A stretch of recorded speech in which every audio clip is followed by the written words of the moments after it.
Commissioner Rogers, are you able to speak and turn on your camera?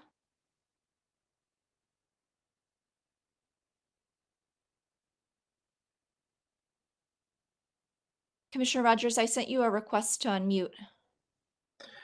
Marina, I'm going to send you his cell right now. Great, thank you. Yes.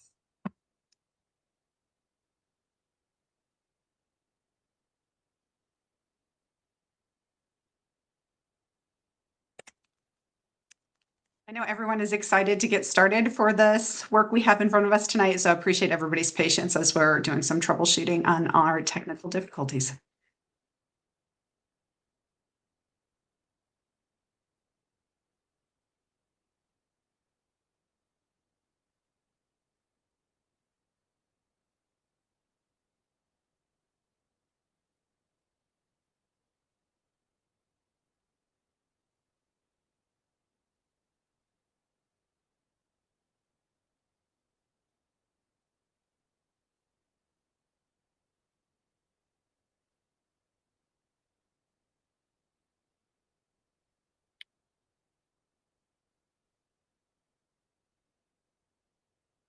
All right, you should have that number, Marina.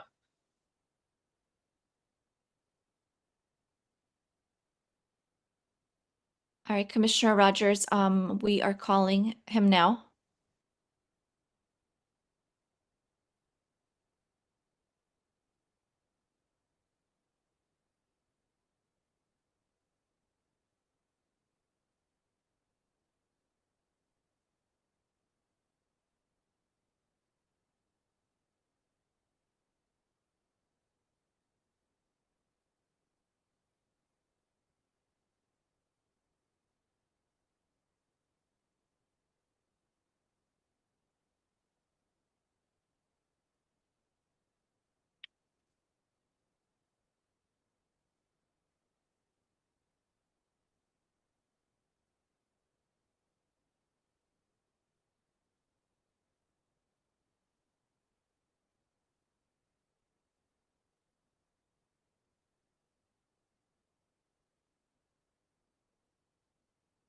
It looks like there was no answer.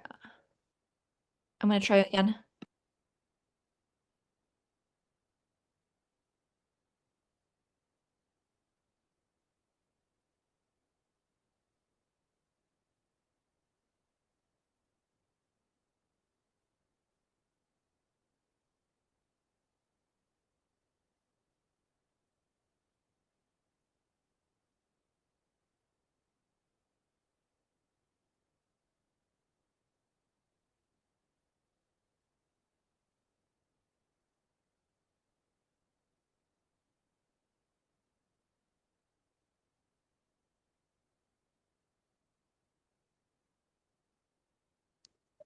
Kevin, are you able to reach out? I'm just not getting. Yeah, I'll mute and I'll reach out.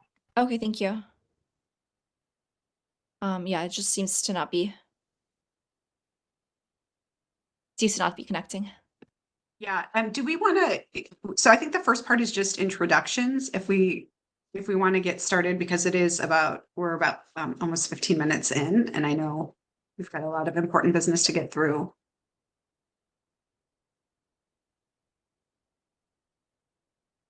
And if it doesn't work, maybe reaching Commissioner Rogers on phone, maybe trying email.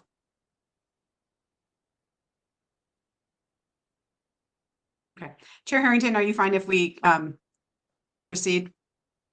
Or do you want to wait? I think we should start, and once we're able to connect him in, then acknowledge that he's here and keep going. We've all received the written testimony and the signups, thanks to your staff. Wonderful. Okay, thank you. All right, so we are going to go ahead and get started. Marina, we're good to proceed? Yes. Okay, great. Well, good evening, everyone, and welcome to the joint meeting of the Multnomah County and Washington County Board of Commissioners. I'm Multnomah County Chair Jessica Vega Peterson. Before we begin with opening remarks by Washington County Chair Harrington, I would like to invite commissioners to introduce themselves. I will say that Commissioner Jesse Beeson from Multnomah County is excused. We'll start with Multnomah County Commissioner for District 1, Commissioner Sharon Meyer. Hello. Good evening. It's nice to see everyone. I am Sharon Myron. I use she, her pronouns, and I am the commissioner representing District 1 for Multnomah County. It's all of the county west of the Willamette River, inner southeast, and it is the part of the district, the county that touches on, that incorporates some of Representative Reynolds's district. Is it? Thank you, Commissioner. Commissioner Brim Edwards. Good evening, everyone. I'm Commissioner Julia Brim Edwards. I represent County Commission District 3, which is primarily southeast and a little portion of northeast Portland, and I'm in my second year on the commission. It's good to see everybody here tonight. It is, thanks. Commissioner Stegman. Good evening. I'm Commissioner Lori Stegman. I represent much of East Multnomah County and a little bit of Southeast Portland. It's great to be here. Thank you. Great. And it looks like we can now see Commissioner Rogers, so we are moving in the right direction. We'll go ahead and move on to the Washington County Commissioners, starting with Commissioner Fry. Thank you, Chair. I should say, thank you, chairs. We have two chairs tonight. Good evening, everyone. Nice to see everyone as well. Afisa Fai, Commissioner for District 1. Great.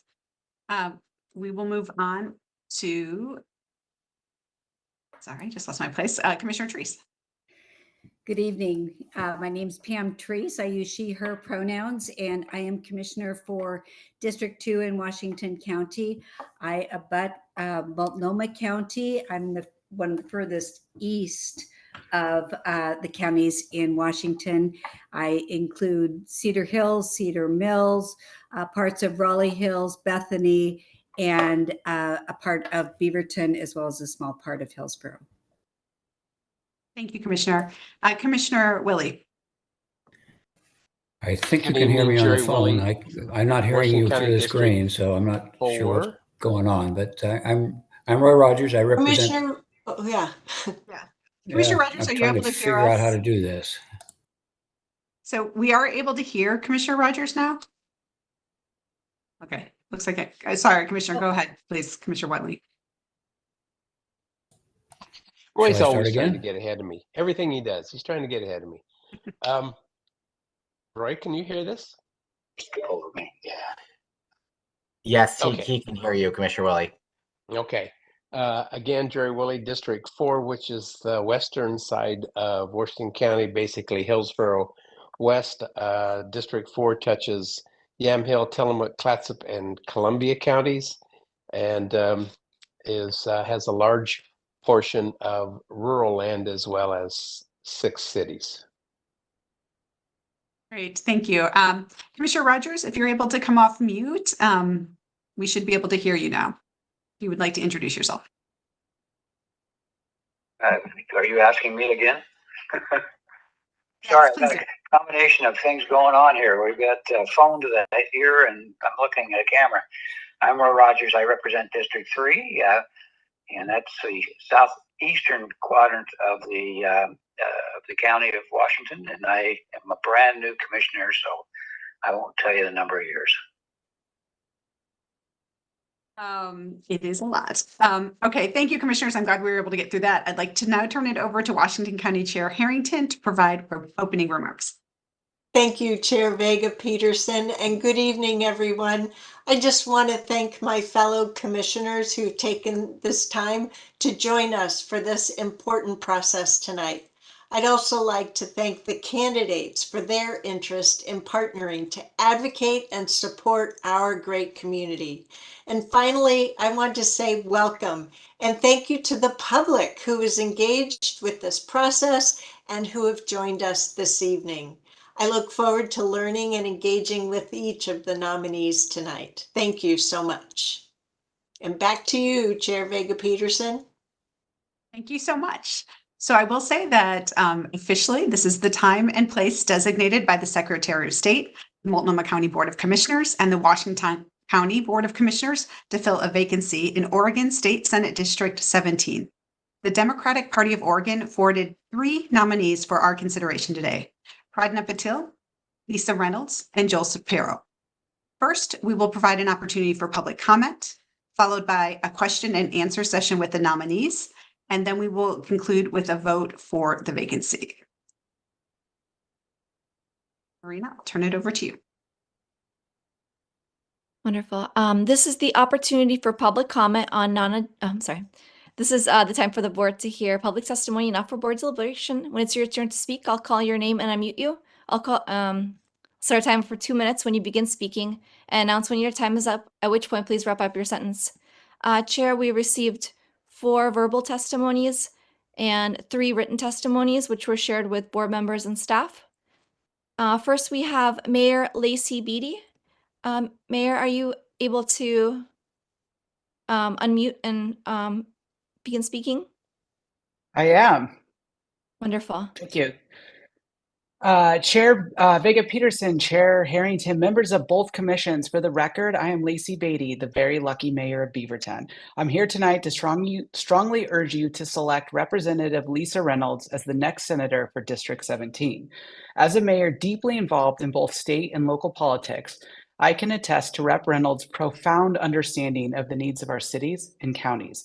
She is not only an incredible dedicated advocate for her constituents, but a tireless presence across the state of Oregon, demonstrating a keen insight in what it takes to move Oregon forward. In fact, last week, someone jokingly said, "Mayor Beatty, you're everywhere, but even you are no Lisa Reynolds."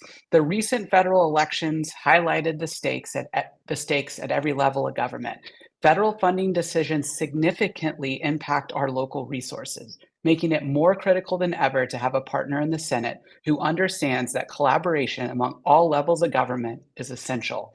We need a coalition of elected officials ready to set aside personal agendas to help Oregon not just survive the next 4 years, but thrive, showcasing what we are capable of as a state.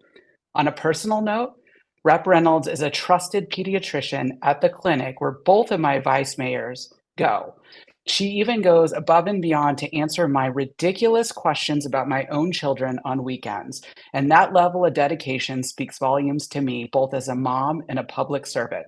Let's trust the person who, for some, over decades had trusted with their own children's care. Thank you for considering my support of Dr. Lisa Reynolds. I have the confidence that she will continue to make an extraordinary difference as a senator for District 17. Next, we have Lindsay Levy. Lindsay, are you able to unmute and begin speaking? Did that work? Yes. Okay. Thank you, everybody, for being here.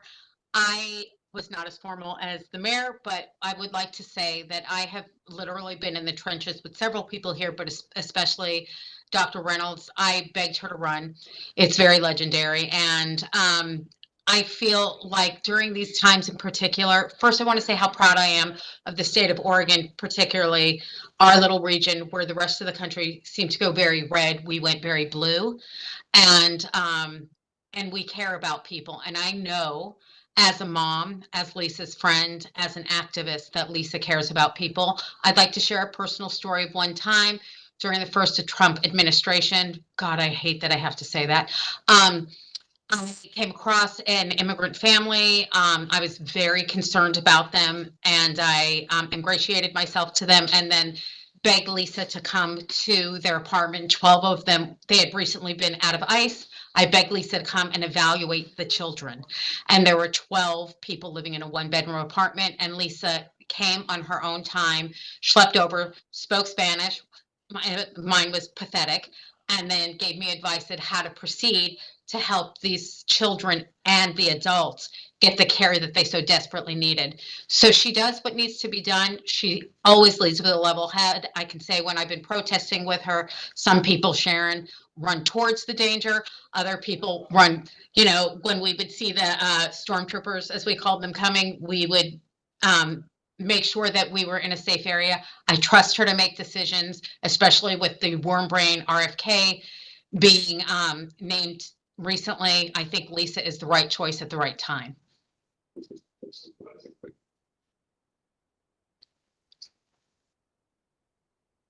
Thank you. Next, we have Joe Erickson. Joe, are you able to unmute and begin? Yes, can you hear me? Yes. Mhm. Thank you so much. Chair Vega Peterson, Chair Harrington, and members of the Multnomah County Commission and the Washington County Commission. My name is Joe Erickson. In my professional capacity, I serve as the Director of Advocacy and Policy for the University of Oregon, but I am here tonight purely in my personal capacity to voice my support for the appointment of Representative Lisa Reynolds to serve Senate District 17 in the Oregon State Senate. Prior to my time at the University of Oregon, I served as Representative Reynolds' legislative assistant during the 2021 legislative session. From our time together, I can speak multitudes about her policy qualifications and her commitment to advancing the interests of Oregon's children and families.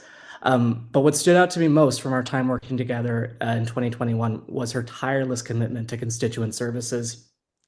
When it came to meeting the diverse needs of her constituents, there was no task too small during that time of intense need for our communities, whether it be assisting constituents with scheduling COVID vaccine appointments or walking them through the process to set up SNAP benefits, or continuing to push state agencies to secure the release of rent assistance for vulnerable tenants in her district. Representative Reynolds empowered her staff to deliver results for constituents and personally championed an atmosphere that was service-oriented before it was anything else. Having worked with her hands-on, I can confidently say that Representative Reynolds will bring that same level of energy and commitment to serving the diverse communities of Senate District 17. I believe she is the right person for this moment, and I'm proud to support her appointment tonight. Thank you so much for your time.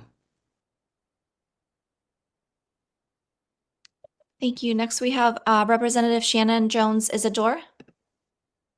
Are you able to unmute and begin?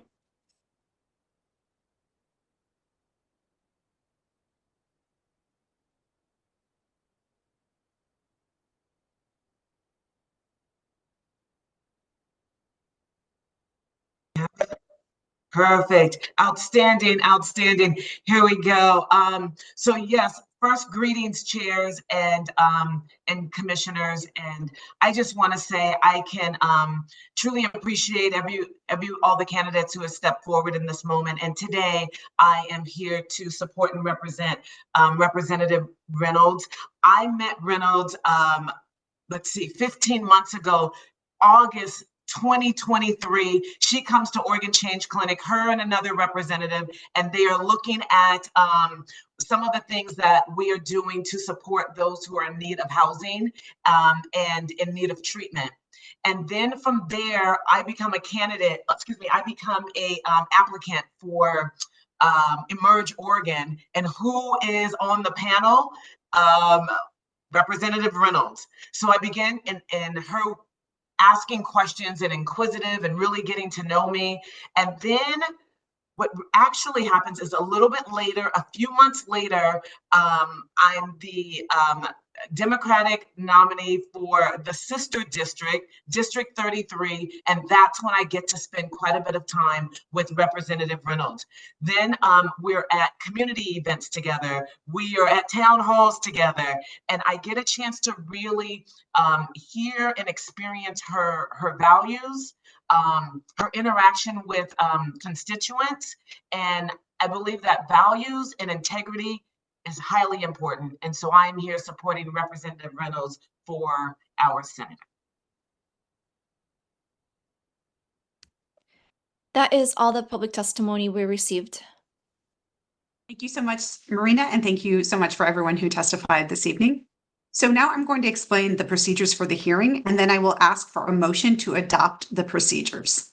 The nominees will provide opening statements, proceeding alphabetically. Each nominee will have 2 minutes for their remarks.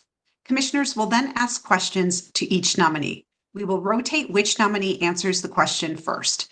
Nominees will have 2 minutes for each response, and if needed, the commissioners may ask a follow-up question, and those responses would be limited to 1 minute.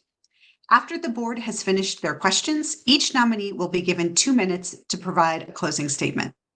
The board will then deliberate and take preliminary votes until we identify one nominee with a plurality of votes. Plurality of votes means the most votes. Therefore, if nobody receives the most votes, we will continue to deliberate and take preliminary votes. Once we identify a nominee that will receive a plurality of the votes, we will take a formal vote to fill the vacancy. If during deliberations it is determined that there is a plurality of votes, we can move directly on to the formal vote. In accordance with ORS 171.062 and based on the number of registered electors, each Washington County Commissioner is allotted 9.4 votes and Multnomah County Commissioners is allotted 9.8 votes. For any reason a county commissioner is unable to attend this meeting, that commissioner's vote would not be cast. May I have a motion to adopt these procedures? So moved. Second. Commissioner Brim Edwards moves, Commissioner Stegman seconds. Are there any questions? There being none, the board clerk will now take a roll call vote. Commissioner Fye? Aye. Commissioner Brim Edwards? Aye. Commissioner Rogers? Aye. Commissioner Myron? Aye. Commissioner Treese? Aye. Commissioner Stegman? Aye. Commissioner Willie? Aye. Chair Harrington? Yes. Chair Vega Peterson? Aye. The procedures are adopted. Thank you. So now we will have the nominees provide a 2-minute opening statement, and we'll begin with Pradna Patil.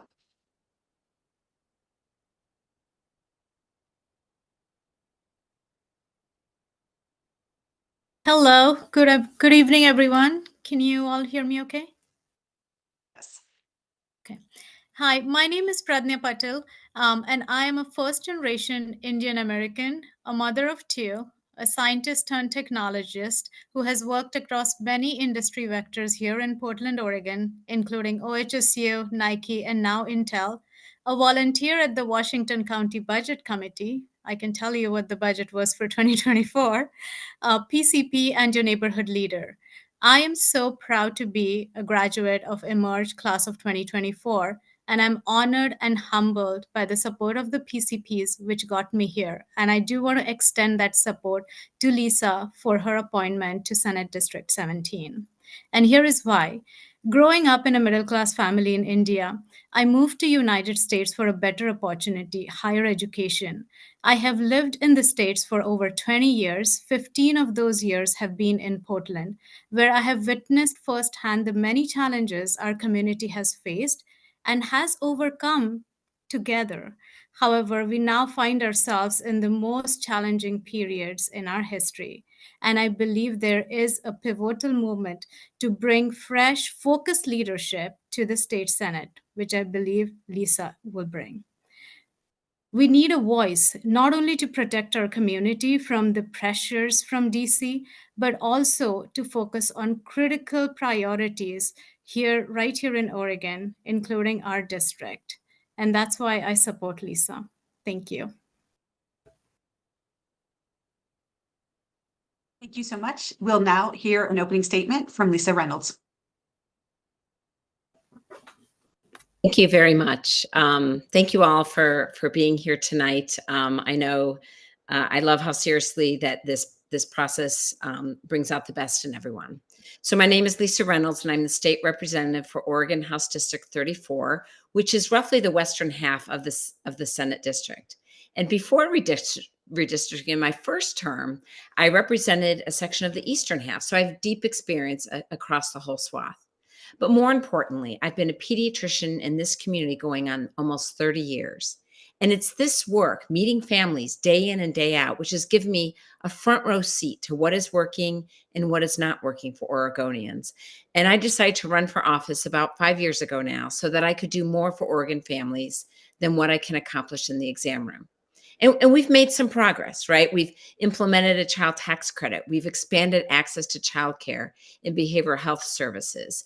We've devoted record allocations to housing and to shelters. We're, I think, starting to dig ourselves out of the hole of years of underinvestment in these services. And what I keep coming back to is this: we truly can move the needle, right? On homelessness, on preventing substance use disorder, on improving kindergarten readiness and reducing child endangerment.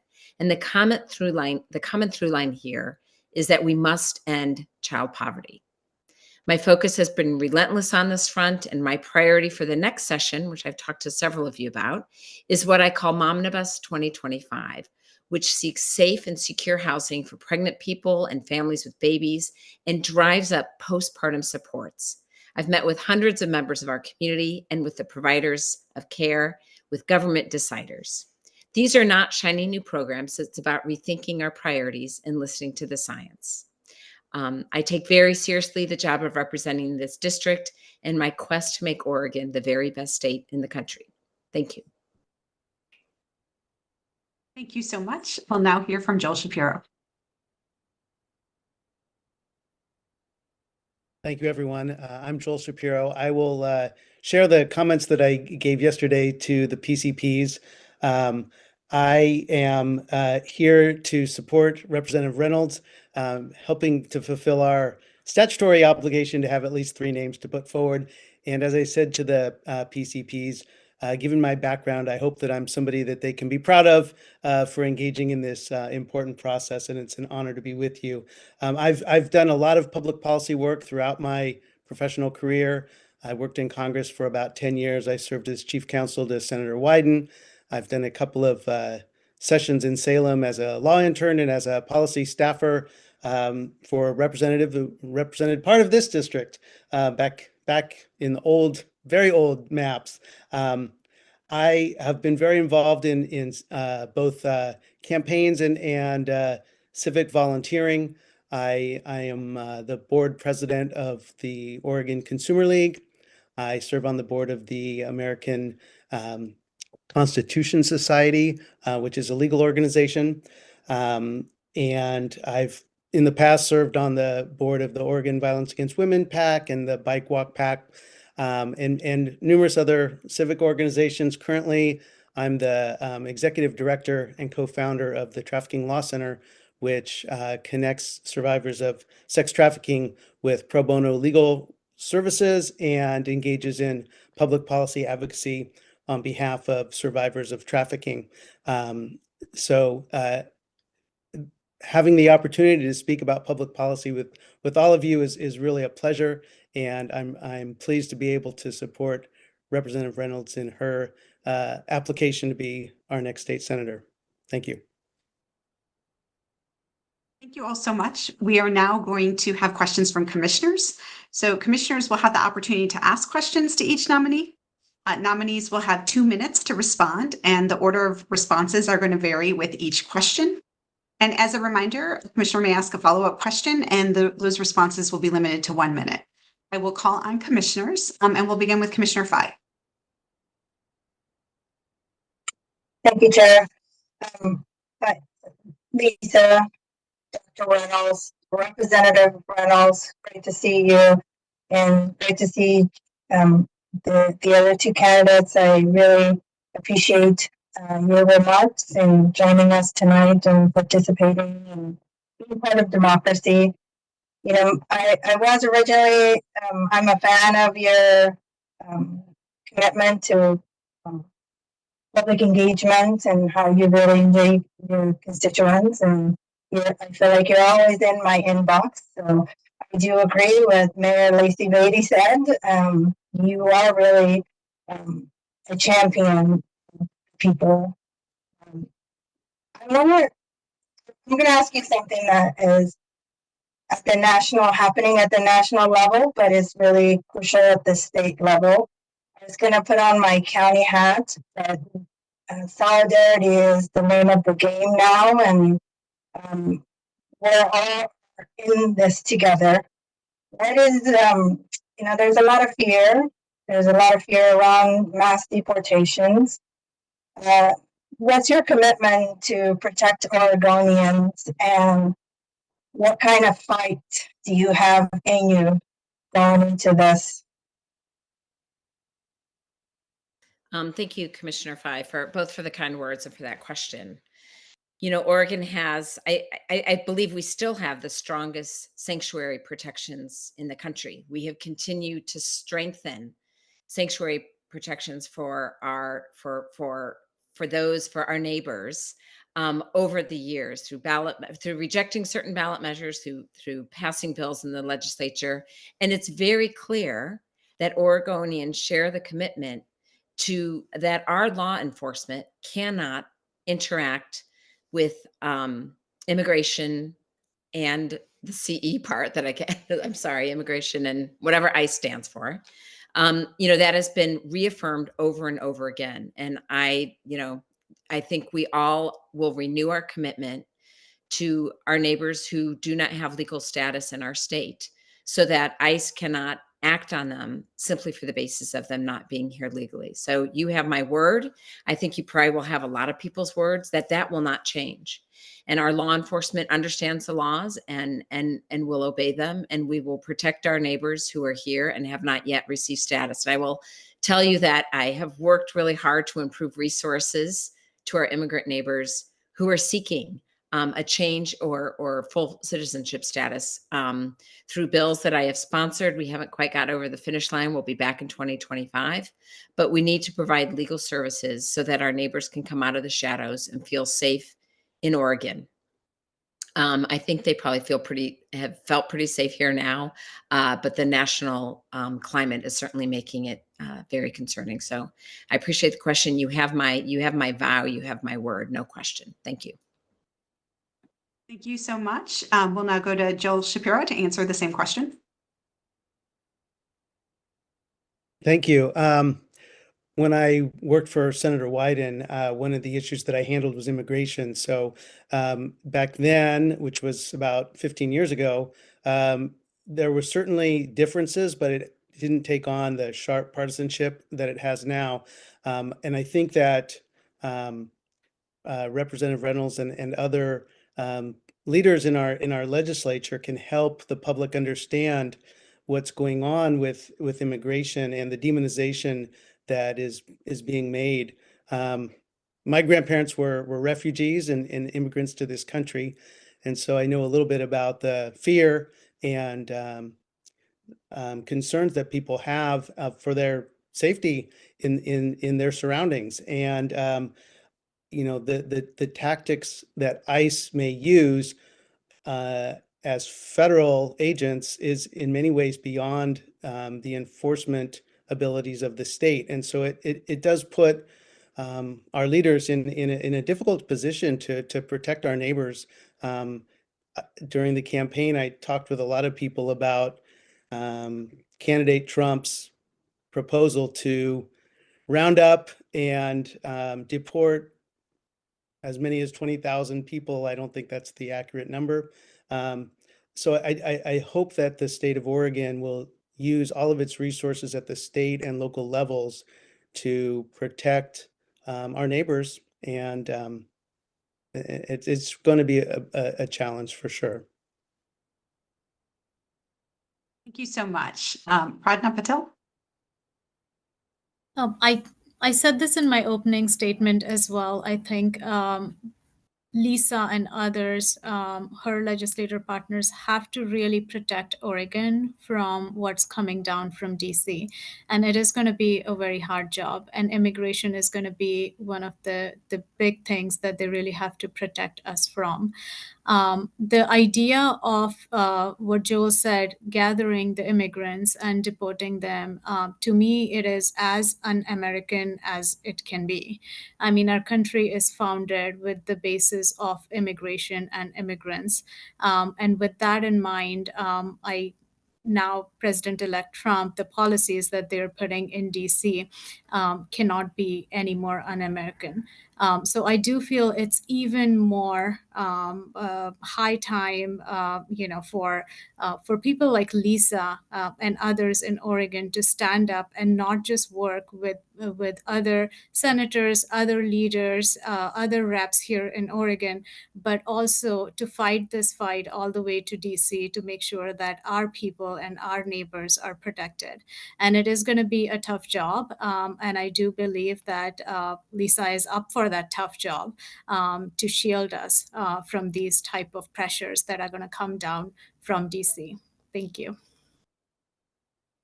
Thank you so much. So we are going to change the order of the answers, as we said at the beginning. So It will be Joel and Pradna and Lisa will be the order that we're answering the next question. Commissioner Brim Edwards, would you like to ask a question? Yes, I just want to first start by saying I really appreciate that the precinct people presented us with 3 very well qualified candidates. And could you hear any of that? We could hear at the very beginning and then it just, so you're fine. Okay, I was just going to say, I want to thank the precinct representatives for presenting 3 well-qualified candidates for us tonight. And I want to thank the 3 candidates for your willingness to serve the state and the residents of Multnomah and Washington County. So thank you for being here. And my question is, currently in Multnomah County, we're struggling with record number of homelessness and a lack of access to adequate mental health and addiction treatment services. In your service in the Senate, how would your priorities align with the work that currently is underway, both in Washington and Multnomah County and the cities in our counties, to address these sort of dual crises that we've been grappling with for several years? Thank you, Commissioner. And again, we'll start with Joel. All right, Commissioner Brim Edwards, thank you for the question. Those are probably the toughest issues that our policymakers are grappling with right now. Obviously, they're long-term systemic problems, and there's no easy solution. It's a little, I guess, frustrating for me during the campaign season to hear candidates talk about how they're, going to be able to solve this quickly or easily, and of course, it's much more complicated than that. I work with a lot of people who have been exploited, and while being trafficked, were either suffering from mental illness or suffering from addiction or both. And those conditions make people extremely vulnerable, but it also makes them, I guess, less amenable to housing and treatment. And so these are really pervasive issues. And I know that the public doesn't really want to hear that we need more resources for every single thing that's coming along, but I think this is one of the top priorities for most voters. And so I think a big part of the solution is leveraging federal assistance that's out there, so that we have additional resources at the local level and the state level, and to make sure that there is a coordination of efforts to provide those services. And so I'm confident that Representative Reynolds will be very good at that in the state Senate, given her background, to help us make sure we're efficiently using the resources that are available. Thank you so much. Pradna. I believe affordable housing and safety for all Oregonians is a must. I mean, home is where we all feel the safest, and I believe all Oregonians deserve that. Regardless of their background, they need to feel safe, valued, and included. To that effect, homelessness has been a crisis for a while. However, we have made some significant progress there, right? And I don't think the addiction, illness, homelessness are actually mutually exclusive. I think they are very interconnected with each other. Bringing in more resources, putting in more money is absolutely necessary, whether it's through federal grants, whether it's through partnering with nonprofit organizations who could step up and help our senators, help our legislators to bring that additional resourcing, which means not just money, it also means manpower. It also means, training for our workers who are helping in these communities, helping either build these homes or support people from addiction to get out of that and live a healthy, prosperous life. The other part of that is I do believe we need to bring we need to grow Oregon's economy even further, bring in more entrepreneurs back to Oregon. Oregon has been a startup hub for a long time. With the last couple of years, that those numbers have gone down a little bit. If we do encourage innovation, if we do encourage bringing in small businesses here in Oregon, we all will grow and thrive. And that could be one opportunity where we bring in more revenue even back to our counties. And, that would really help solve some of our resourcing issues associated with these type of crises. I know Lisa is passionate about that, and Rep Reynolds can help us drive that, just using these different opportunities for sure. Thank you. Thank you, Lisa Reynolds. Thank you. Obviously, great comments by both Pradnya and Joel. And I think what I'll add to that, because I agree with everything that has been said here, and obviously the interconnectedness of mental health, of addiction, and houselessness.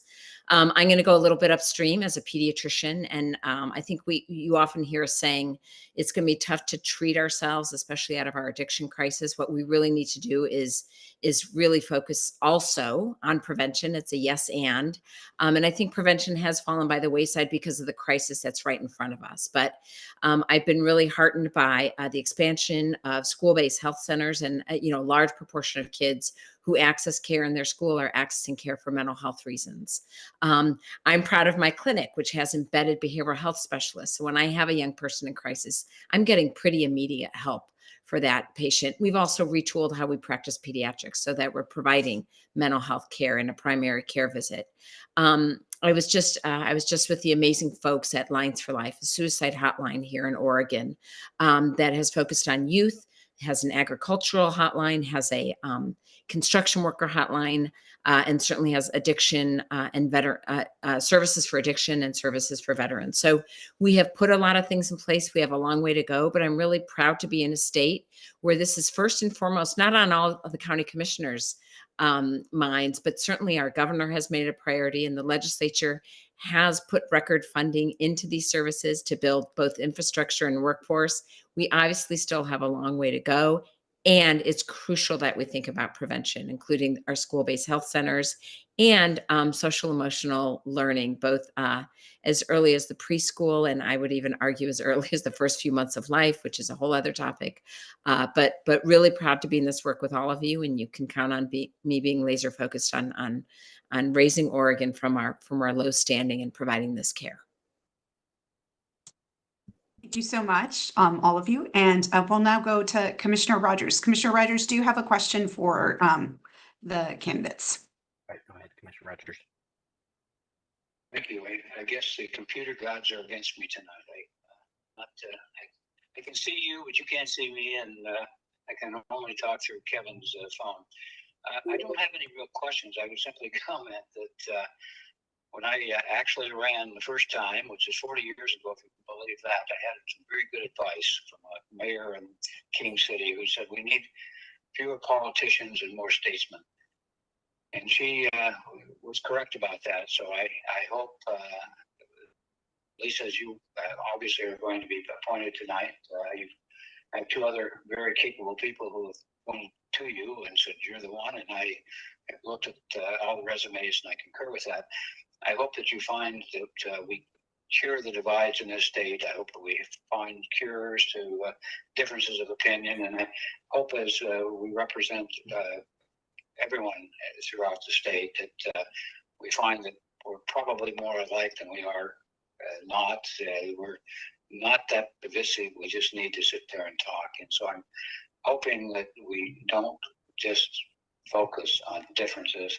It's important to the nation and it's important to the states, and I think it's important to all of our areas. So best of luck. You're a very qualified candidate, and the other two of you, don't give up. I know your acquisition. You're saying I don't need to be appointed tonight, but I can tell good people when I hear them and see them, and I think you should continue on. So thank you, Chair. Thank you, Commissioner. Oh, wait. All right. We'll go to Commissioner Myron. Commissioner Myron, do you have a question for the candidates tonight? Let me pull up my question. I would love to hear the candidates' take on gun violence, which has increased dramatically over the past 2 years. And I'm curious what you believe are the root causes of the rise in violence and what you think are some potential solutions and how the state can work with counties to address this violence. Thank you, Commissioner. And the order for this question will be Pradna, Lisa, and Joel. Thank you for that question. Gun violence and prevention for gun violence is actually very close to my heart. I was a first responder for a similar event in my neighborhood, so it definitely is a prime issue for me. To your question, what is the underlying reason? I do believe gun violence and mental health and addiction, these issues are very connected. Many a times, some of these underlying causes of mental health are not really noticed, and they are not treated, because of which these things get escalated to a point where a gun is picked, and which leads to lives lost. And I've seen that firsthand, and I absolutely want to prevent that. And I am making a personal call to Lisa to make this a priority for sure. To me, we are talking a lot about making sure who actually gets to purchase a gun, right? And there has been a lot of debate over the years. I think it's high time that we push for this. We are getting better here at Oregon, but that's not true in other states as well. I do want us as elected and appointed officials to partner with not just people within our state, but to partner with others across other states to make sure that we pass that, so that we kind of avoid putting guns in hands of people who are going to cause harm to many, not just our friends and families, but across. We are fighting for this. I know we have made a lot of progress, but I think if we compare ourselves to other nations, other countries, we have the highest gun violence rates, and we absolutely need to bring that down over the next couple of years. So thank you. Thank you, Ms. Reynolds. Thank you. Thank you for the question, Commissioner Myron. So I actually got my political start working on gun violence prevention with Moms Demand Action for Gun Sense. I joined it shortly after the mass shooting at Umpqua Community College. So this is an issue that's been very important to me, that I've become both a political and policy expert on. And here's what I've really come to understand. I mean, Oregon has been pretty phenomenal in passing incremental, and it is incremental, gun laws over the years. Almost every session, we do pass modest but meaningful legislation, including requiring that guns are locked when they're not in use. That was in my first session, and a very proud moment. But I do think what we really need to look at here in Oregon is our outsized percentage of gun deaths that are by suicide. So 80% of gun deaths in Oregon are by suicide, and usually by handguns. And this is why safe storage was so important to me, that guns be locked when they're not in use. And it's why we need to really separate a person in crisis from their gun. And that can be done both through safe storage laws, but also through use of extreme risk protection orders. And then if we back up further and think about the homicides, which is, I think, the number that Commissioner Myron was referring to, is the increase in homicides, certainly during COVID. I think it's come down a smidge since then. I just come back to this through line of the need for community spaces, for community centers, for investment in community violence intervention. I was pretty instrumental, I'm going to toot my horn here a little bit, in procuring over two years, $25 million in community-based intervention grants that are going out to the communities, being used in a way that the community has identified as a need that will be violence interrupters and violence preventers. So that, I think, if we think about root causes, it's separating a person in crisis from their firearm. It's having people feel a sense of community. And thank you very much. Thank you. Joel. Thank you, Commissioner Myron, for that important question. I think the root causes of gun violence are very vast, from economic pressure, particularly on younger people, as our society has maybe become more divided and more violent, and there's less hope. And there's certainly in some communities less community engagement, as Representative Reynolds said, Radna also had good insights on the nature of the problem. So I don't know that the root causes can be remedied as quickly as some of the more immediate steps. I mean, this Senate district, going all the way back to Senator Burdick, has had leadership on the gun laws, the incremental changes, as Representative Reynolds pointed out.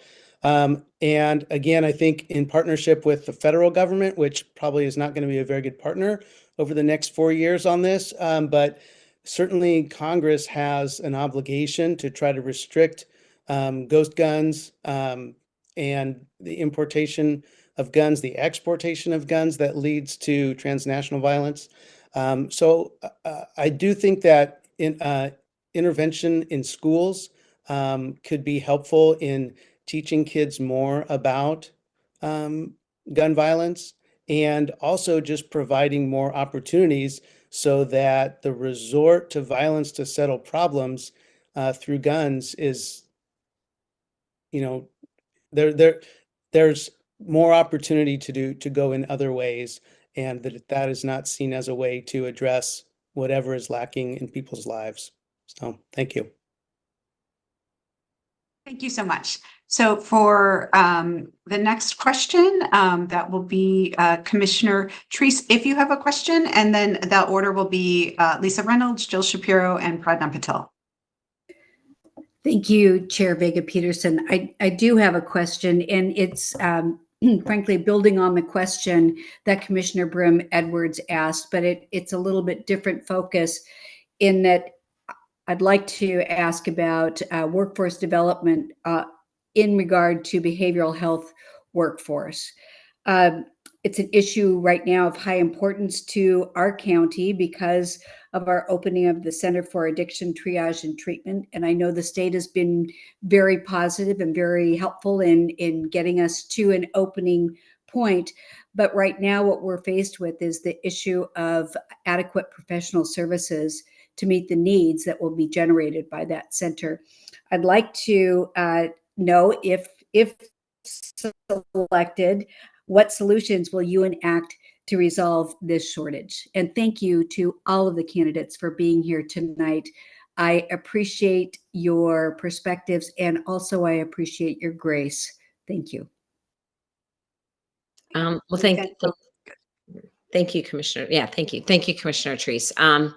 Wow, what a fun day that was, right? The groundbreaking at the Center for Addiction Triage and Treatment. And it's not lost on me that it's probably easier to bring the shovels and do the remodel. I mean, I know it's not cheap, but it's easier to do that than to find the humans to do the really hard work of treating addiction, of being with someone in their worst moments.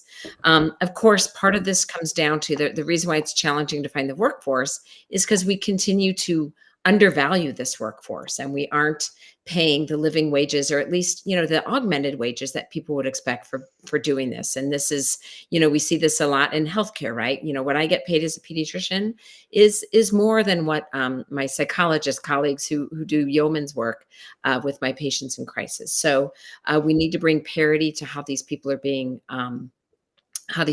paid so that it's an attractive career and one that retains its workers. But the training is pretty onerous, right? It's expensive. The schooling is expensive. It's hard to find the internships. I've heard from many people in committee hearings about how challenging it is. And then we've heard from members of communities that are underrepresented in our caring workforce. And so, one bill that I remember being very excited about, and I'm embarrassed to say I don't know exactly how the results have worked out. We're certainly digging into this. Is my colleague at the time, Janelle Bynum, who was headed to U.S. Congress, as a Black woman, saw that when she and people in her community were looking for behavioral health services, they could not find folks who were from communities of color, folks who understood the special needs that they were going through as, dealing with systemic racism and the like. So we put in quite a bit of funding to both, help bootstrap those communities, people from communities of color who seek that training, to make it easier, to kind of take away the friction from that process. And then we also, at the same time, are paying people more. So thank you. Thank you. Joel, you're.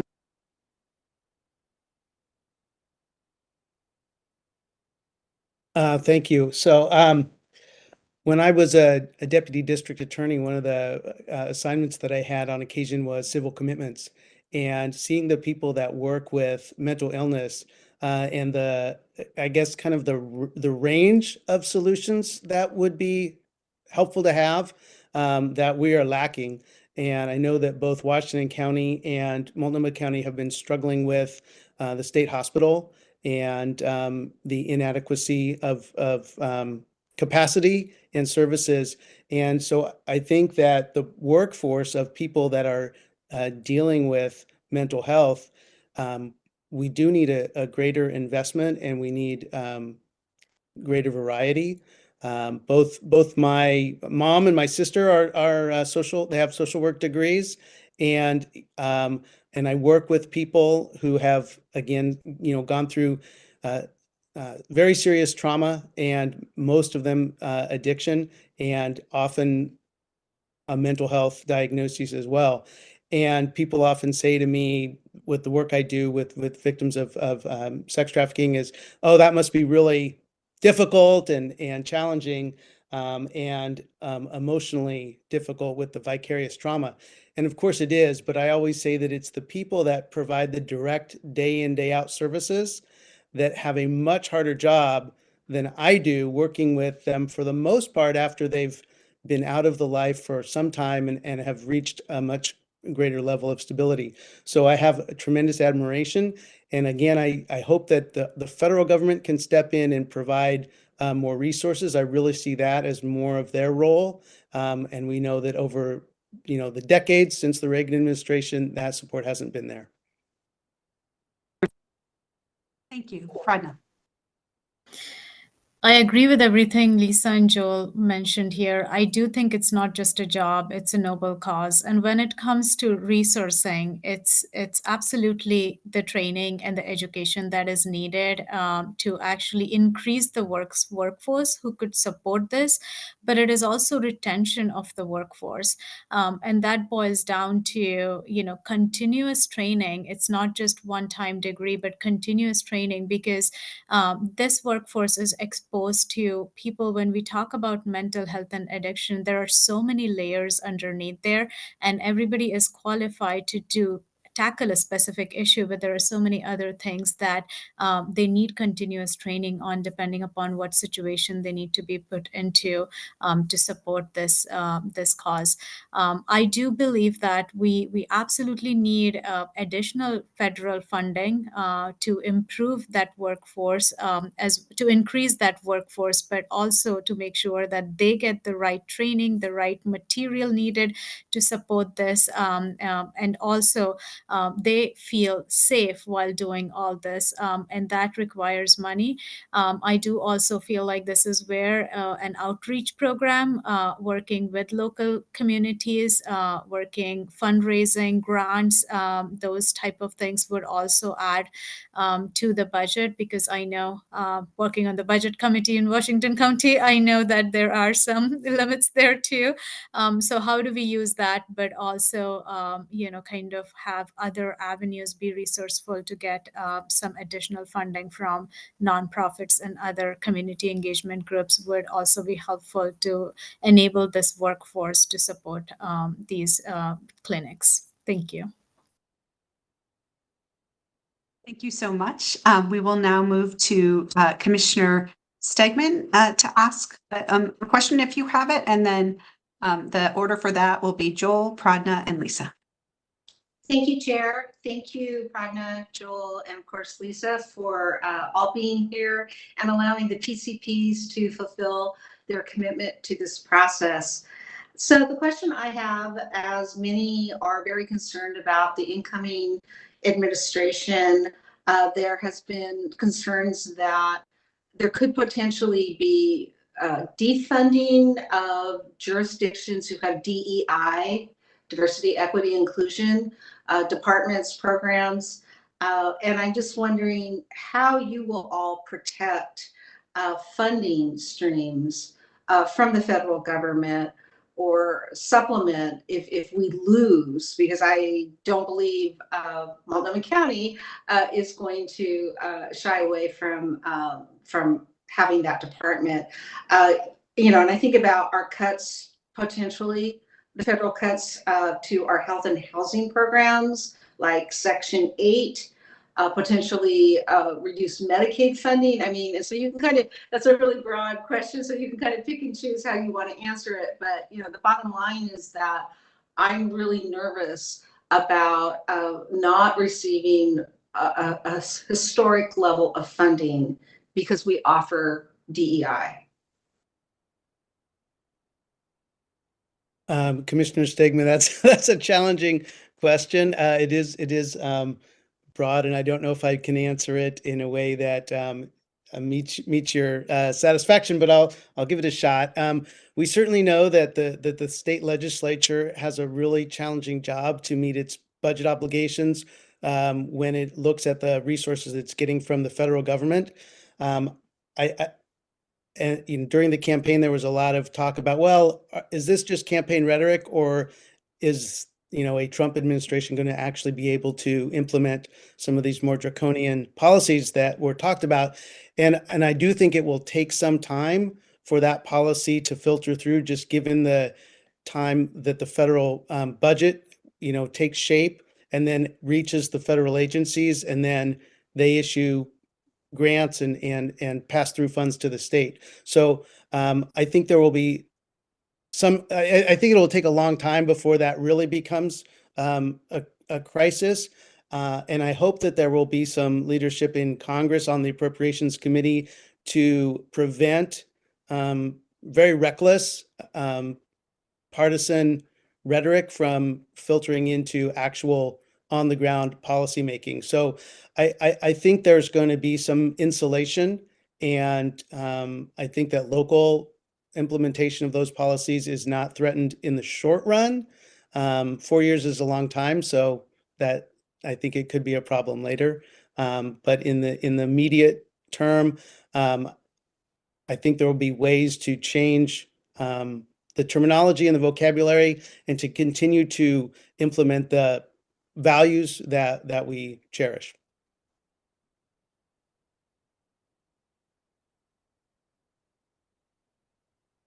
Thank you. And Pradna, you were next. Okay.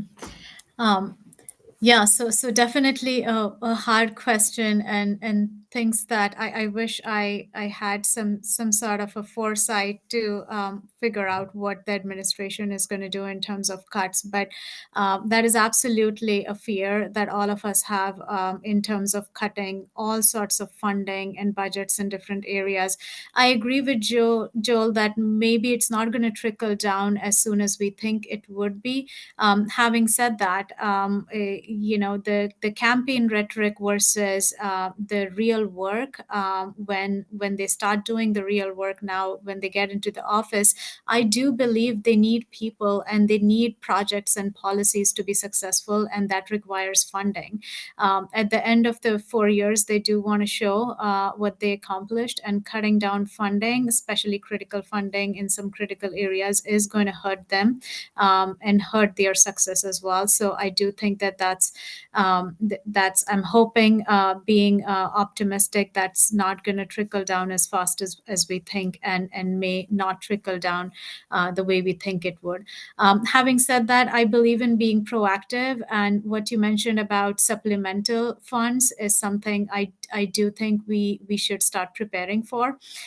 We do not have a lot of resources. Our overall budget really depends on almost a single source of revenue here. And I currently am in Washington County, and I know the same thing for Multnomah. It kind of comes, our local budget comes from our property taxes, so there is not much leeway there in terms of improving our budget. But I want to go back to, reaching out to our communities, for donations. I want to reach out to the companies that Oregon actually supports and gives a lot of workforce that work in these large companies, and Time is up. depend on those nonprofit organizations for that funds. Thank you. Thank you. Thank you, Commissioner Segman, for the question. Obviously, we're all having these waves of things that we're worried about under a Trump administration. My first thought went to Medicaid. We've already, in Oregon, have decided to insure our undocumented neighbors, and that's at 100% general fund. We can't use federal fund for that, but we have done the right thing. We did it for kids, I think, 5 or 6 years ago, and we've done it for adults over the past few years. But when I think about DEI, I think back to what one of the folks who testified on behalf of me tonight talked about those years, or those months of the George Floyd protests in downtown Portland. And I was down there. I know several of you all were down there too. And it really did bring a long overdue reckoning that we need to try to unravel and make good on years of systemic racism. And that's some of the DEI policies are at the heart of that. And we cannot abandon this work. It's not only immoral, but it's just not the right thing for our community. So you consider me, please consider me as someone who will stand strong. And I think this can be, there's a lot of bipartisan work here. I think the othering of our neighbors is a small subset of the electorate, including the electorate who voted for Trump. I have to believe that. So I think the way I'm looking at this is we have to plan for the worst, and we're going to hope for maybe not the worst. I don't think I can say we can hope for the best. But we absolutely cannot abandon those who have been historically left behind because times get rough. And this is where relationships really matter. I have a relationship with most of the people on this call, and we will be working together in all levels of government, right? State, maybe some federal, certainly our cities, and of course our counties will be working together to continue to provide the important safety that we all know is so important. Thank you so much. Thank you. We'll now go to Commissioner Willie. If you have a question, and the order for these answers will be Pradna, Lisa, and Joel. Yes, thank you, Chair. So while we're talking about federal funding and those things, I want to shift a little bit more to local and our state funding. As you know, Washington County is going into our 4th year as budget cuts. And a portion of that shortfall is because of unfunded and partially funded mandates that we get from the state of Oregon. So what I'd like to do is, what will you do to prevent unfunded mandates from hampering Washington County's ability to operate effectively? Thank you for that question. Unfunded mandate are coming to Washington County from Oregon for multiple different reasons. Some of these are just public interest areas that Oregon wants to put forward, and those pressures come down to the counties. The counties have limited budget, and then they cannot really support these unfunded mandates. I believe it goes back to the being resourceful that I said earlier. I think this is where the entity that does fall into this category to execute to these unfunded mandates absolutely should. We need to support those entities to seek other opportunities of funding, including partnering with some nonprofit organizations, looking for some additional grants. I work in a corporation, and we always have areas that we prioritize, and those all get funded. But the things that don't get prioritized doesn't mean that they are less important, and they absolutely need to be executed too. Rare times we have discretionary funding that we could use towards them, but that doesn't work all the time, and that's where we do kind of seek satellite opportunities for funds. And I think to execute to these, I think such entities should partner with local organizations to execute to this, and from resourcing standpoint should partner with volunteers to help drive those mandates. It really depends on what type of mandate we are looking at, but absolutely could use some local support to get those moved forward, because some of these mandates we cannot avoid. They come they come to the county, right? And so we have to work on these and be resourceful in terms of executing to these. Thank you. It's my turn, right? Yeah. Thank you. Thank you. I know I'm in the body that often will rain down on the unfunded mandate. What I will say about this, and I think one of the things I've mentioned earlier was, some of the work I'm looking at for maternal child health. I keep saying no shiny new programs, but rethinking how we allocate our resources and looking at science in when we think about what we should be prioritizing in terms of spending. And I can go on and on about, the few dollars in the prenatal period, pay them back 7 to 8-fold. So, and this is going to be at the risk of not actually answering your question, Commissioner Willie, but I will say, I think it's time for some pretty deep analysis of what is working and not working in Oregon. We are, I think, recommitting ourselves to agency accountability for not lumping on new programs without really understanding what is or what is not working and what we might be spending a lot of money on that's not working.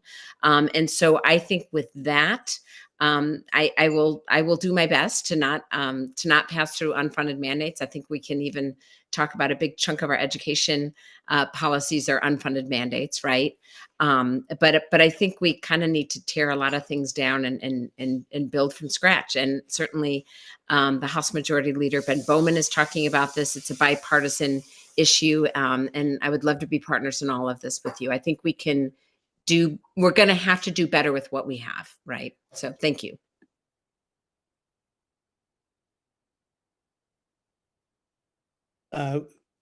Commissioner Woolley, thank you for the question. I know that on your question and on the other questions, you guys really want to hear from Representative Reynolds, so I'll try not to take up all my time, but unfunded mandates have been around as long as I've been a staffer, whether it's federal unfunded mandates or state unfunded mandates.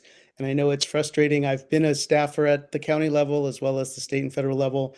And both of those higher levels of government have maybe we should say easier mechanisms for raising money, and also broader authorities to create policies that they don't have to implement on the ground. So I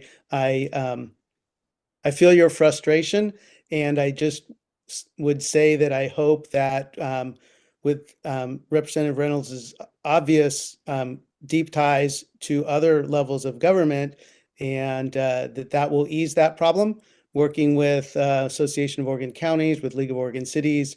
And it's really just that coordination and feedback while the laws are being made that hopefully will make it not as much unfunded or underfunded. Thank you so much. Chair Harrington, it is time for your question. Thank you. And once again, I want to thank the 3 nominees for going through this process and for doing your best to answer our various questions. In looking at the Senate District 17 map, I am impressed by the percentage of area that includes neighborhoods that are outside of cities, both in Multnomah County as well as in Washington County.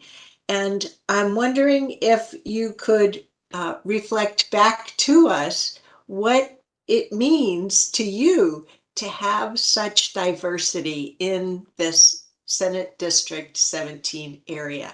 Thank you.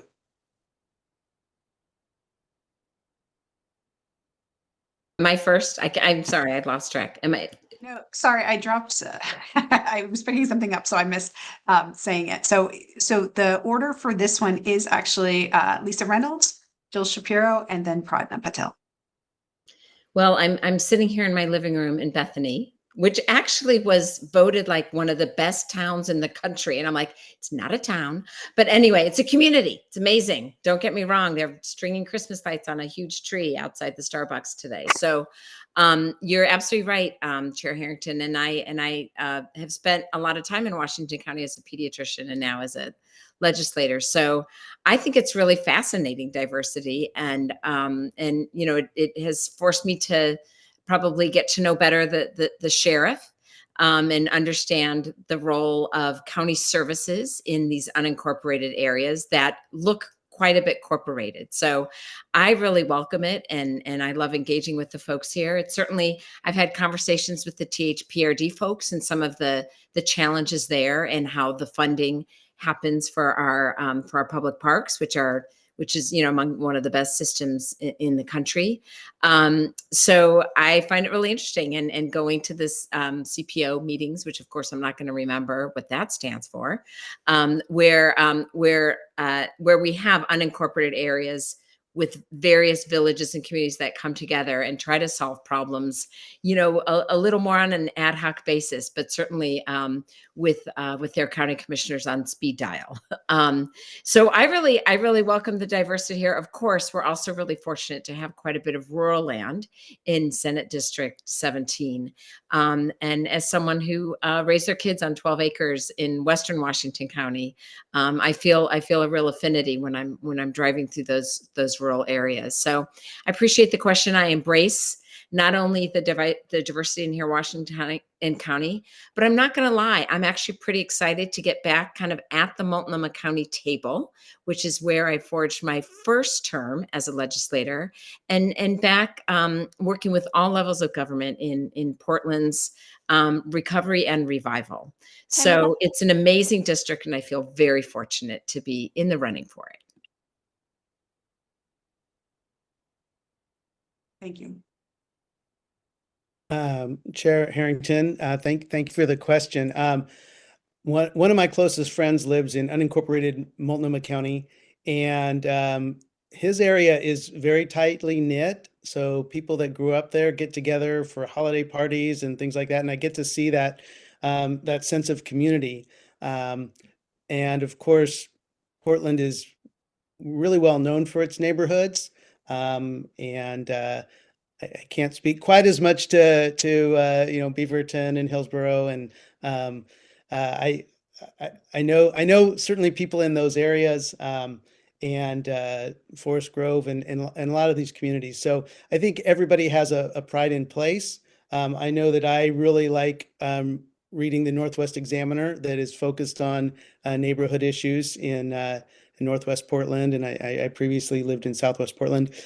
So I think that I think the government, particularly local government, has a role in supporting the neighborhood groups and making sure that that's an additional avenue for people to provide input to their policymakers, but also to just engage in civic connectedness.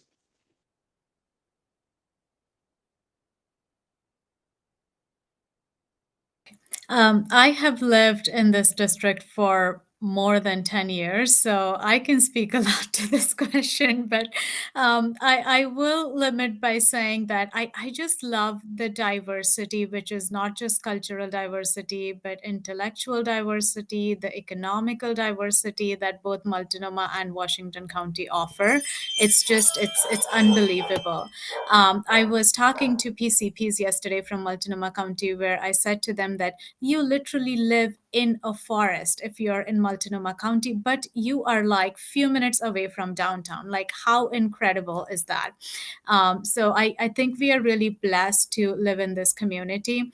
I do think the sense of community here is more than, again, I've only lived here, so I can speak to this community, but I feel like the embrace that this community has given us. When we moved here, I raised both my children here, going to public schools here.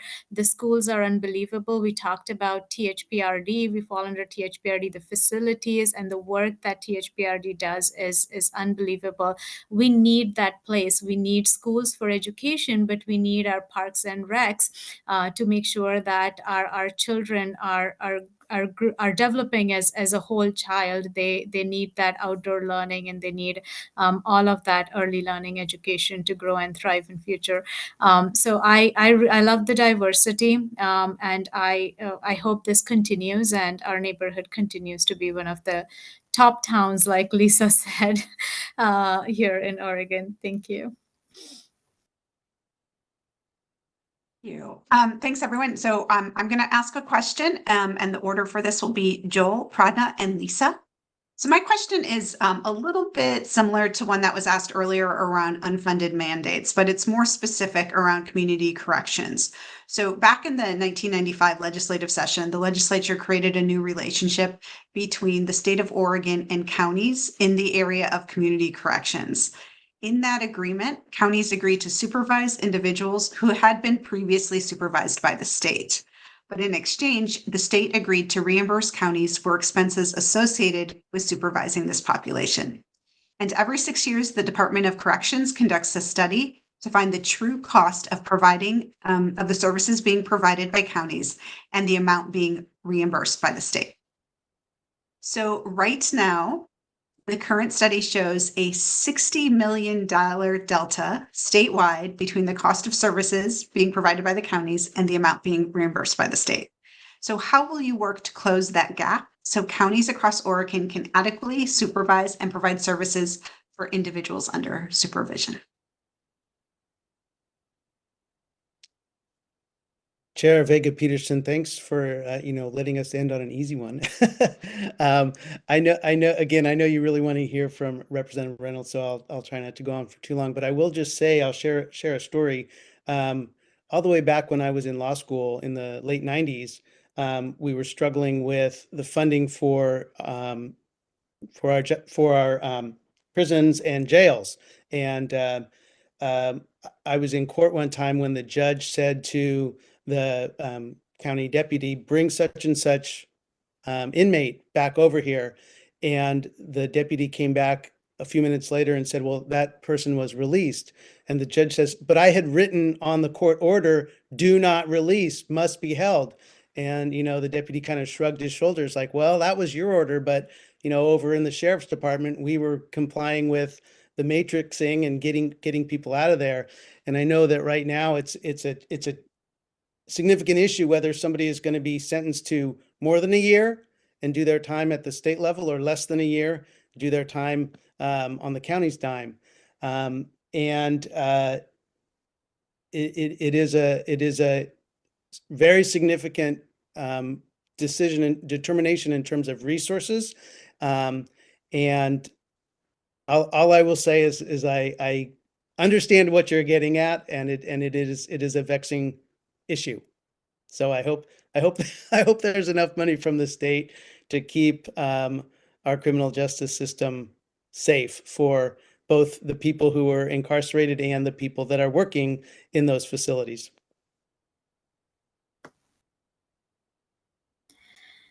Yeah, like Joel said, thank you for letting us in on an easy one here. But I think it's a balance, right? When it comes to budget, whether it's the county budget or whether it's the state budget, the reason why this program has been implemented is to reduce that cost of keeping people in jail. And what does it take to supervise them outside of that? And that it kind of boils down to how do we allocate the cost in which areas. It is not an easy task to go get the money back from the state and give it back to the county. I do believe, though, Lisa is a tough negotiator, and she can help us bring some of that money back to help drive this program and ensure that we have this unfunded or partially funded mandate and get the right resourcing and right funding back from the state to support this program. But it does come back to working with the state, and it does come back to the relationship and negotiation that Lisa and others need to do to get that funding back. Thank you for that question, Chair Vega Peterson. No, this has been I think there's a similar question asked when we went through this process back in 2020. Obviously, I know we haven't fixed it, I guess is what I'm trying to say. But I do know, because I have sat on the House Committee of Judiciary, that there is a work group looking at this. I think what's become really clear, like so many things in our kind of service sectors in Oregon, is that the folks who we're engaging with in these settings are sicker, right? And it's not just, like something out of Andy Griffith that we're going to help someone, get a job at the drugstore. It's really about people who come out with addiction issues or mental health that's been either untreated or undertreated in when they're incarcerated. Obviously, that needs to change. We are working to do that work better so that they come out having already been treated for their substance use disorder. People are coming out without a safe place to live. And so what we're finding is a lot of these folks who enter the parole and probation settings have both needs on housing, on healthcare, and need a caseworker and a social worker. And so I think that's probably in part where we're seeing the big delta. And certainly we're looking to have fewer people incarcerated. So I certainly understand why these numbers are going up. All I can say is I will fight. We have to do the right thing by these people. We have to give them the best restart in life, and we can't do that on the cheap. So I will continue to try to work on that, to alleviate some of the, I guess, address some of the trauma that they come out of incarceration with, and put them on the road to recovery. I know there's a lot of, I think a lot about what we try to do in the legislature is find out where there's federal drawdown, so where can we get people hooked up quickly to Medicaid and to treatment programs that have federal subsidies. Of course, that all feels a little tenuous right now with the change in the administration, but thank you for the question. Please consider me a partner. Thank you. Thank you, all of you. So now it's time for closing statements. So we're going to go in reverse alphabetical order for that. Nominees will get 2 minutes for their closing statement, and then we will move into deliberation and the vote. And so the order for closing statements will be Joel, Lisa, and Pradna. Thank you, Chair Vega Peterson. It's really been an honor to participate in this process. I've worked on public policy since I was in college, so it's been a long time. And I hope that you can see some of my passion for trying to solve problems. In this case, I'm not going to be the one solving the problems, but I like to be involved. And it's been a lot harder to be involved in public policy over the last decade or more than it was when I was a college student wanting to go into political policymaking. So I've never run for office. I don't plan to run for office, but I want to be part of our community and part of the solution and to these vexing problems that we have. So thank you for letting me have this opportunity. Thank you to Pradna and to Representative Reynolds for being part of this journey for me and to the PCPs and to the commissioners. I really appreciate it. Thank you. Thank you again for this very robust conversation. And of course, I want to thank Pradnya and Joel for stepping up. And I'll be honest, for whatever reason, we didn't have a whole lot of folks looking at this seat. I'm incredibly honored to be here, and really glad we heard from you loud and clear. I was part of the process with State Representatives Shannon Jones Isidore of what the expectation is of the county commissioners, and I hope you feel comfortable with where we landed. But I will just go back to the importance of relationships. I think about how often I've sat across tables or in Zoom rooms with a lot of you all, or run into you at various galas and events and political opportunities. And I'm looking forward to various breakfasts in January where you help us understand what the priorities are for your counties. And I think you'll always find in me a listening ear and a caring human who really understands that counties are both the funders and providers of our safety net. And I see it all the time in my practice, how frayed our safety net continues to be, and how I think pretty worried we are about how that can change under Trump. It's been an incredible honor to be in the legislature in my first 2 terms here. And I'm really honored that the former senator, Dr. Elizabeth Steiner, has endorsed me attempting to fill her shoes. And I hope you know, as Joe Erickson said at the beginning, I'm someone who is kind of maniacally responsive to my constituents, both in terms of people who bring problems to me, as well as on public events that we hold, town halls and coffees, some of which I've done with some of you on this call. So long story short, I am incredibly honored to have this opportunity to seek this seat. I think I'm just getting started on making Oregon the best place in the country to raise a family and to take care of its own and to take care of its children. And I would really be grateful for your support in moving this nomination forward. Thank you so much. Thank you, everyone.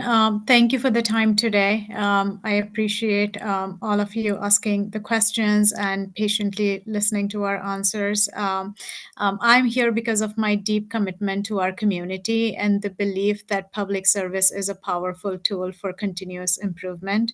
When we moved to Oregon, Portland welcomed us, embraced us with all its beauty and diversity. It has been a great place for us to raise our 2 kids, and I would like every constituent in this district to feel the same, every Oregonian to feel the same. I think Lisa can get us there. I want to support her in this great work. And I want to thank everybody for giving me this opportunity to speak here and be here today. Thank you. Thank you all so much. We are now going to move into deliberation. So we are going to have opportunities for commissioners to make a statement. We will go in the same order that we did for questions. So we'll begin with Commissioner Fye. Thank you, Chair. I really enjoyed hearing all your answers and learning a little bit about your backgrounds. Thank you, Joel and Brenda and Lisa, for participating in this process. I really, while you were putting your weight and support behind Dr. Reynolds, I really heard you really thoughtfully answer the questions that you were asked here tonight.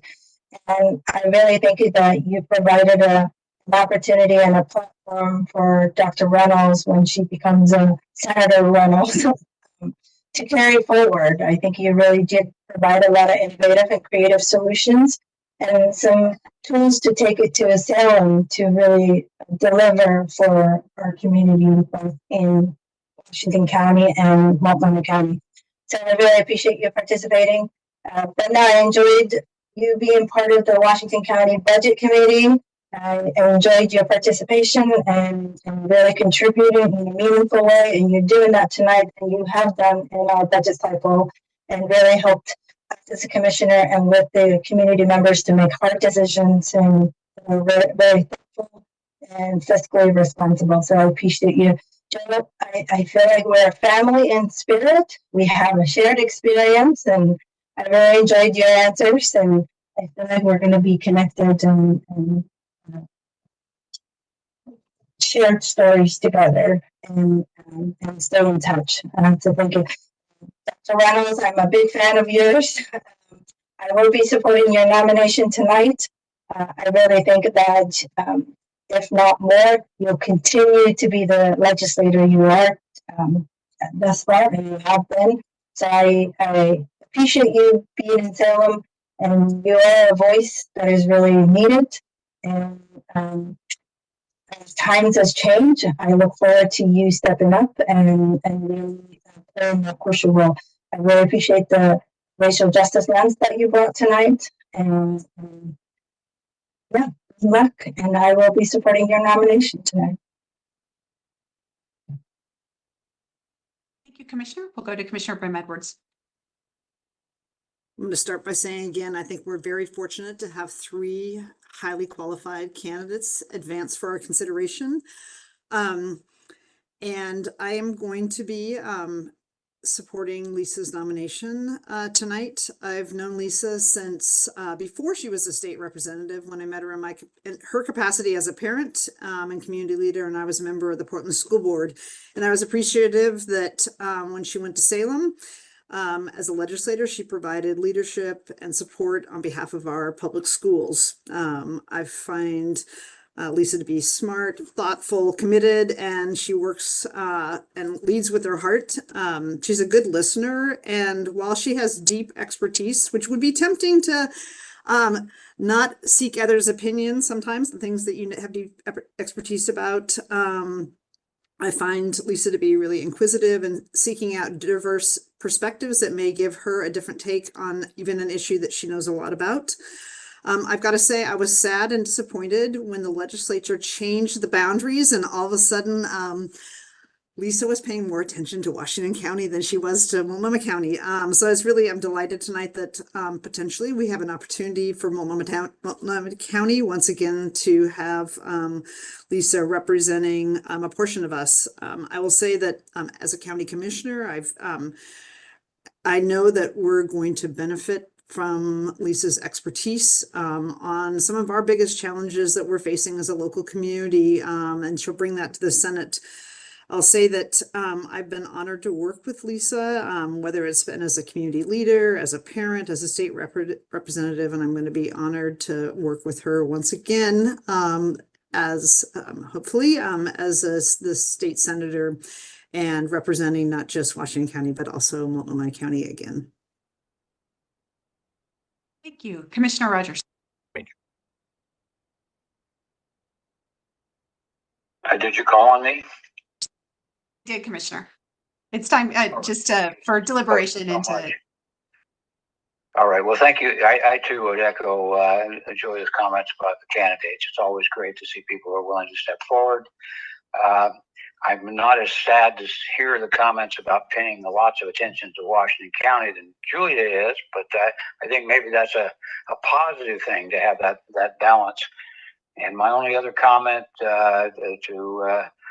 is to congratulate Senator Reynolds on her appointment, and I know she's going to do a great job. So that's it for me. Thank you so much, Commissioner. Commissioner Myron.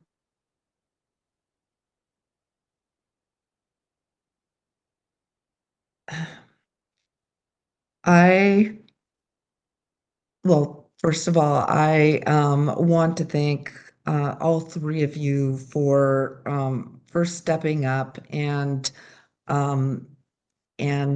being here to serve your community and for all that you do and will continue to do. I'm so grateful, and it was really great hearing all of your answers to these really difficult, challenging, deep, important questions. So thank you to all of you. And Lisa, you are a rock star.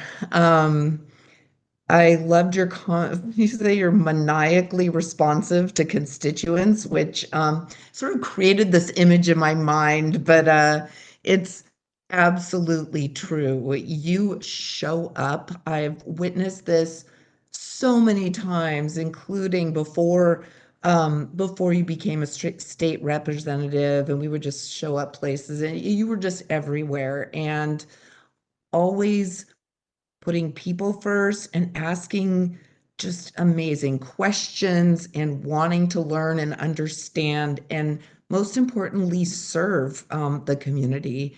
And you have just done so much good in the world already, as a pediatrician, as an advocate, as a parent, as a policymaker. And I just can't wait to see what you are going to do next. I am sad that I will be stepping off the board as you're stepping into this new role. But I just feel, even though I won't get to work with you personally in that kind of capacity, you are there for the community. And I just feel reassured, especially in the times we're facing ahead, to have you there, having our backs, having the county's backs and the community's backs.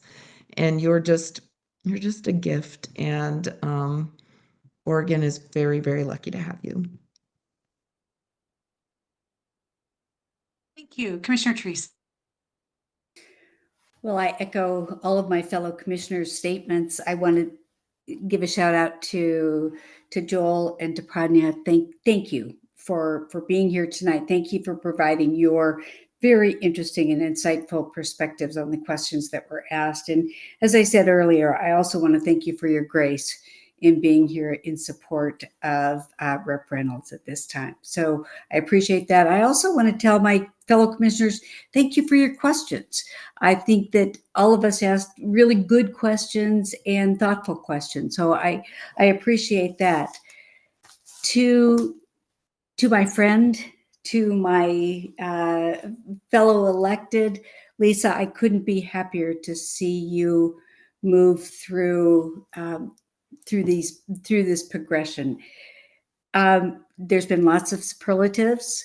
You are, for me, an incredibly authentic person. I trust you, and you bring out the best in the people around you. When I'm with you, there's a sense of joy as well as work and determination, and I appreciate that. And I know that your constituents feel that as well. So please keep up the good work. And I am, as I believe Julia said, I am honored to support this nomination. Thank you. Thank you. Commissioner Stegman. Thank you, Chair. I want to thank all of the potential candidates for being here tonight. And it was really awesome to hear your perspective. Joel, I know you have a lot of political experience, so I was really excited to hear the different things and your perspective. And Pradnya, same with you. We have some really amazing people who care so deeply about Oregon, and many of them, all of them are on this call tonight, along with many others who are not. But I will just keep it short. Lisa, I couldn't say it better than my colleagues. I mean, I have found you just to be kind, collaborative, smart, and probably most important is that you care so deeply and you are so committed to the welfare of children and families in our community. And that's important to me. So I will be casting my vote for you. Thank you, Lisa. Thank you. Commissioner Willie.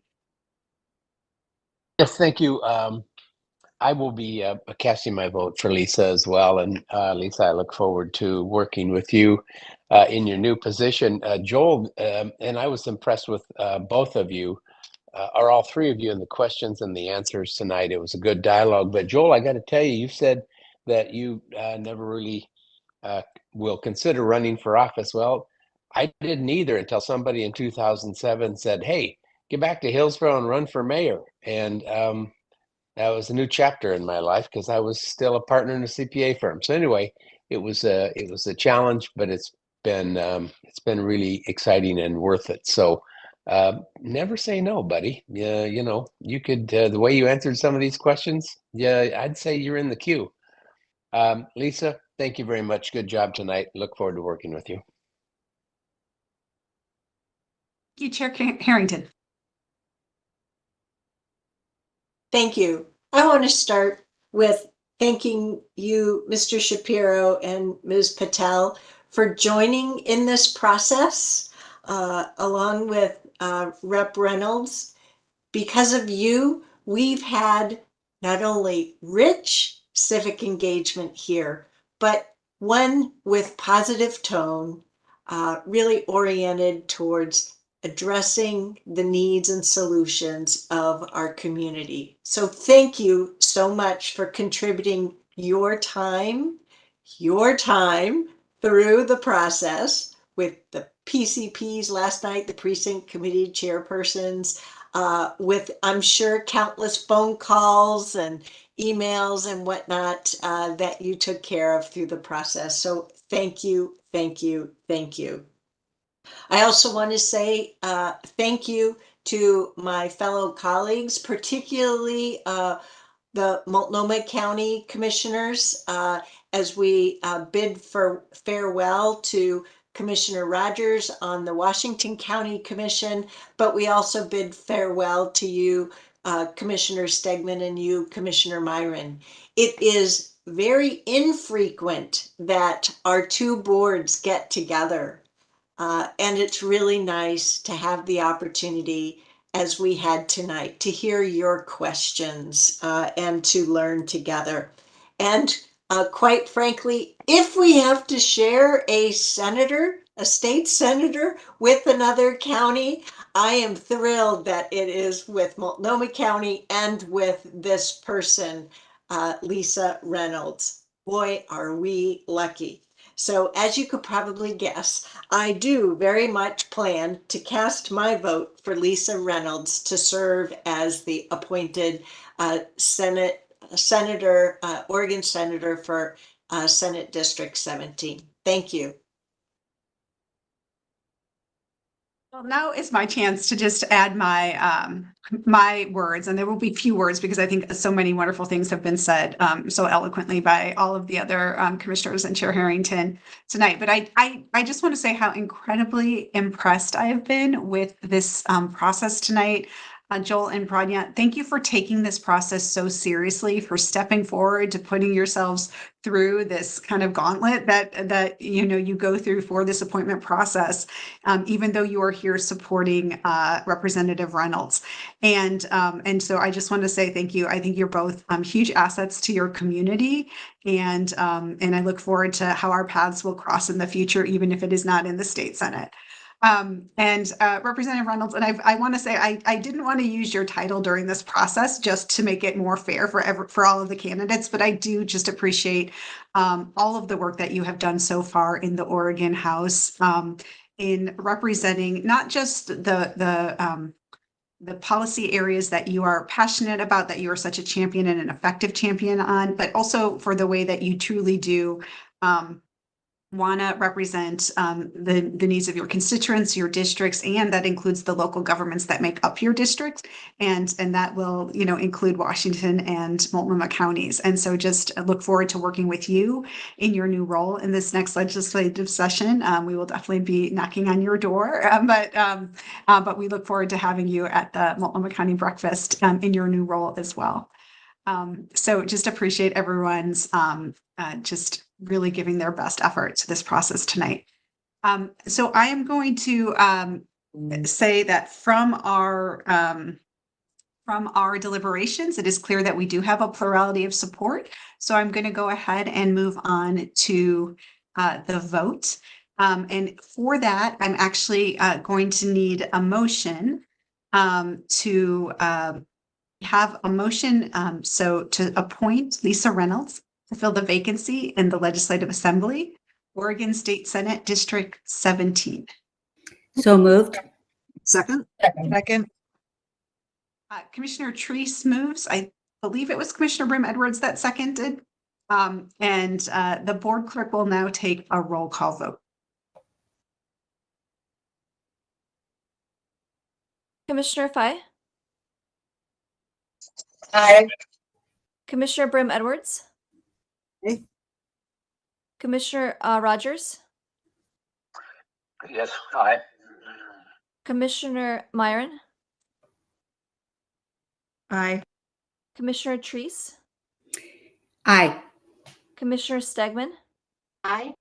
Commissioner Willie, Aye. Chair Harrington, Yes. Chair Vega Peterson. Aye. The motion carries and the appointment is approved. Congratulations, Senator-elect, it's not elect, but it's Senator appointee Reynolds. You now have, you're invited to make remarks for 2 minutes as the newly appointed senator for District 17.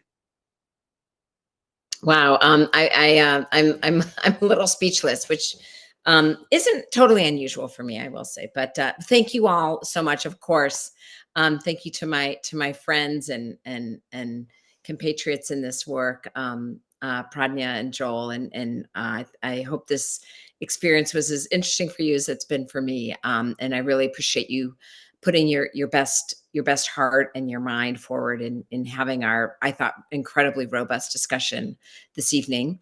Of course, thank you to the commissioners. Wow, I feel like what a treat to have almost 2 hours with you all to discuss the pressing topics of our day. And I know this is just, we're in the middle of a long relationship, right? We will continue having these conversations so that we can do the best for our community and really for the whole state as a whole.